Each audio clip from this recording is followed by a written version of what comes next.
শেহজাদ, কি করছিস বাবা?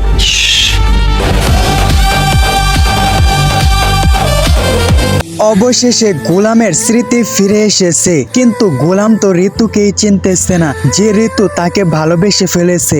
এদিকে গোলামের স্মৃতিশক্তি হারানোর পর ফাতেমাও তো অন্য আরেকজনকে বিয়ে করে নিয়েছে। এটা তো আর শেহজাদ জানে না। শেহজাদ যখন এটা শুনবে তখন কি হবে? ফাতেমাকে সে কি ক্ষমা করে দিবে? শেহজাদের এই অবস্থার জন্য যারা দায়ী তাদেরকে কি ছেড়ে দিবে? এদিকে শেহজাদের মেয়ে ফিয়াও কিন্তু কিডন্যাপ হয়ে গিয়েছে।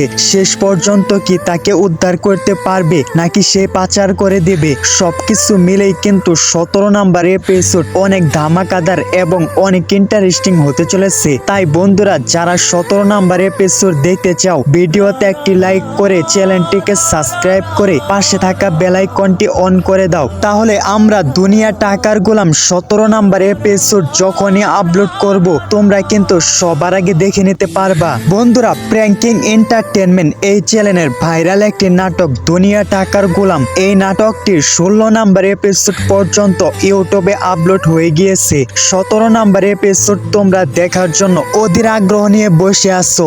বন্ধুরা, একে একে 16 নাম্বার এপিসোড পর্যন্ত শেষ হয়েছে এবং 16 নাম্বার এপিসোডে কিন্তু গোলামের স্মৃতি ফিরে এসেছে। তাই নাটকটি আরো জনপ্রিয় হয়ে উঠেছে। শেহজাদ কি প্রতিশোধ নেবে? এটি দেখতে হলে তোমাদেরকে আরো 2 দিন অপেক্ষা করতে হবে, কেননা বন্ধুরা শুটিং শেষ, এডিটিং এর কাজ বাকি আছে। এডিটিং শেষ হলেই কিন্তু আগামী রবিবার দুপুর 12টার সময় দুনিয়া টাকার গোলাম 17 নাম্বার এপিসোড আপলোড হবে। তাই যারা যারা সবার আগে দেখে নিতে পারবা, অবশ্যই ভিডিওতে লাইক করে চ্যানেলটিকে সাবস্ক্রাইব করে দাও।